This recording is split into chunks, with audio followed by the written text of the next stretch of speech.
Momentum for offshore wind development is picking up in our state with an international agreement this week between North Carolina and Denmark. Stakeholders in the industry are in Durham today for a Winds of Change conference at Duke.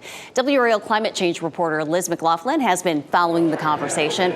Liz, what did the governor and others have to say about the progress of offshore wind in North Carolina?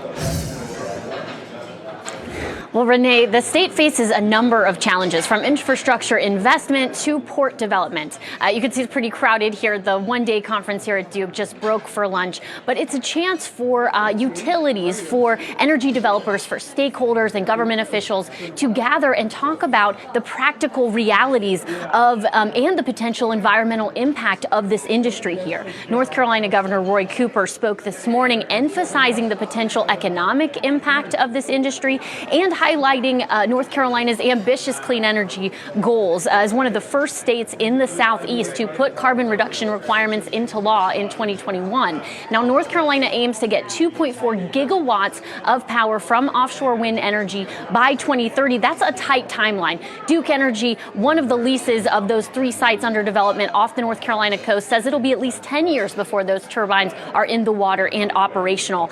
So North Carolina is behind states to the northeast on this development, on getting contracts, securing state funding for that infrastructure and supply chain development. I asked Governor Cooper about this after his address, and here's what he had to say.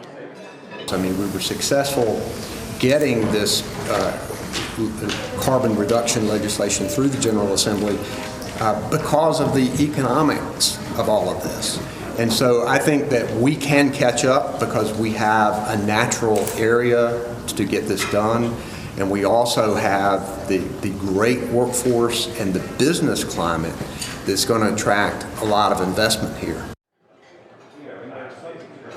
This industry is expected to bring $109 billion to the East Coast over the next decade. That's a big potential for economic and job growth here in the state if North Carolina can be aggressive about offshore development here.